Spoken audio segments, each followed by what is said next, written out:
All right. Good morning slash good afternoons, Mr. Reed, coming at you. All right. I'm going to quickly talk about today's lesson. There's quite a few slides, and the reason for this is just as assistance to help you get prepared for both your formal, formative, and your summative. Okay. Um, and then, as promised, this is an opportunity for a little student showcasing as well. Quick reminder before we get started here to remember that you need to be completing the attendance. That is my way of checking to make sure that you are present. So please go ahead and fill that out first thing today. Important dates: the formal formative is going to be due at the end of your class and please send it to me using Voxer for feedback. Okay, your summative is due next week. So block B, it'll be due April 1st at the end of class, and then block E, it'll be due at the end of April 2nd. Okay, so you guys, I'm going to give you your next class after this is basically just workshop time, and then that next class is going to be workshop time as well. And I will be here for conferencing. We can talk via Zoom. If you need to shoot me an email, that's fine as well. Okay, so this is for both the formal, formative, and the summative. So let's take a look at this. I broke this down for you. Again, this is exactly like the last summative where you were looking at a non-literary text and you were making some connections, looking at different qualities and different mechanics of a text, and then being able to make connections to our larger post-colonial terminology, right?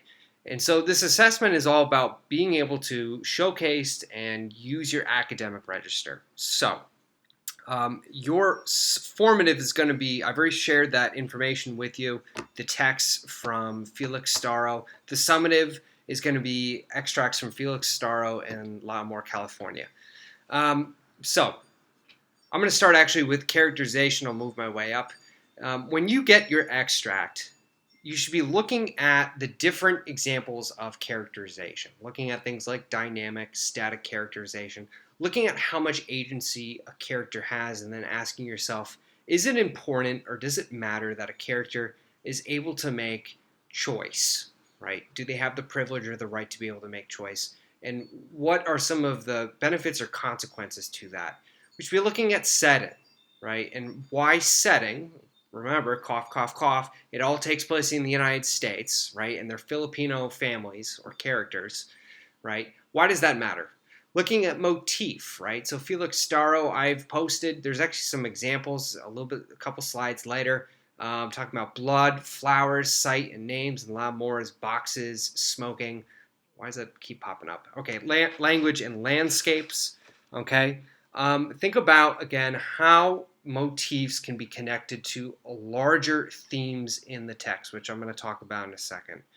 Contextualization, just a reminder that is basic background information. So about the time, the place, and how that affects the purpose of the text and the author's intent. So what is the message, right? Lastly, thinking a little bit about situational or dramatic irony. That's really important, and that's a big thing that we as a class have highlighted in Leslie Tenorio's text. He uses a lot of irony. Okay, so we take these concepts here, and then we plug them into larger themes that we can explore and discuss. So think about like binary opposition, or maybe it's situational dramatic irony, or maybe it's characterization. How could we make connections to some of the themes? You don't have to do all of them, but you should be able to identify in your passage like one or two of them, right?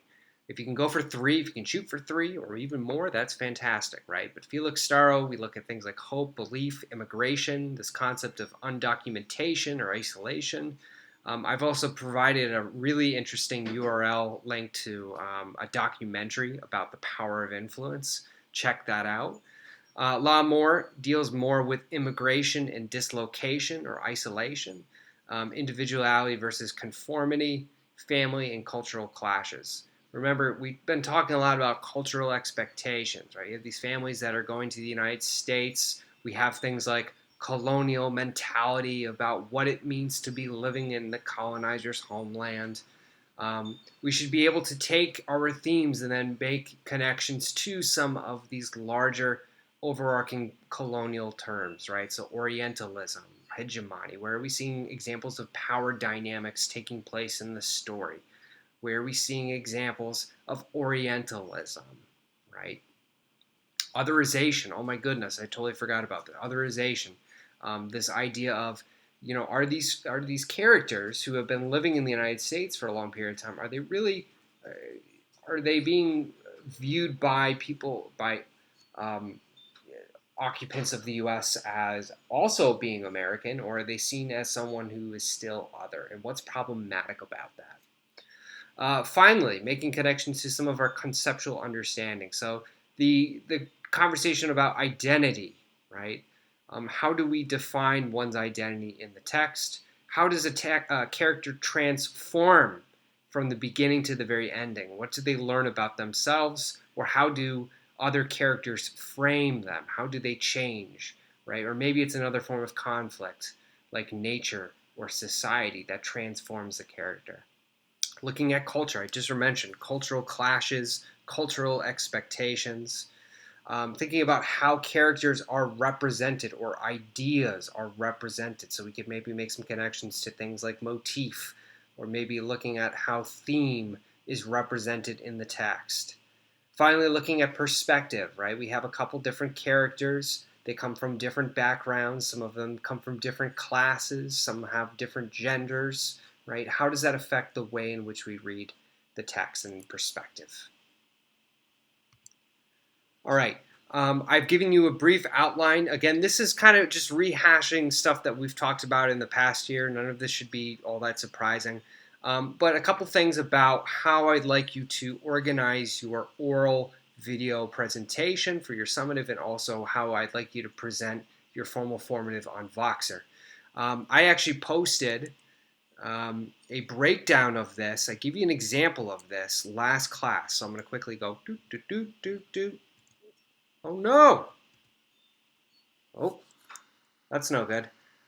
If you go to my last class, I'm working off a different pair of slides right now. If you go to my last class and you look at the monstrous extract, right? Not your formal formative, the next one. I broke down how to frame your introductory paragraph. So a quick short background info on the short story itself, right? Just a very brief summary. Then I'd like you to tell me about the placement of your extract. So your text is taken out of the text itself. It's just one page. It's about 40 lines. Where does it fit in the story? So is it on page 1, page 2, page 3? Is it part of the rising action? Is it climax? Is it the following action? Briefly, why is this particular passage important to the development of the story? So we should be looking at the story's context. We should be looking at how it affects characterization or the overall development. Is this a scene where a character is dealing with the conflict and thus they transform as a character? Where in the plot does it fall? And what can we learn about this passage in terms of the themes that are presented in the text itself? Finally, last thing, how are we making connections to post-colonial theory when we read this passage, right? So are we seeing examples of otherization or examples of hegemony? We're looking at things like Orientalism. Where are we seeing that, okay? All right, so then we finish up with a thesis statement and an introductory paragraph, which is going to be on the next slide. Cause and effect thesis statement. This is being used. This is the result. This is the consequence, okay? Body paragraphs. You should have a topic sentence, one sentence or two aspects of your argumentation, and be able to make links to your post-colonial terms and conceptual learning. Then you pull examples, evidence directly from the text. Please do that. Don't just summarize points. And then finally, be able to explain how the evidence relates back to your overarching thesis statement. All right. Conclusion, restate your thesis, summarize your points. All right, so this is an example of a cause and effects thesis statement I used. So I'm going to let you go ahead and read that, but just take a minute.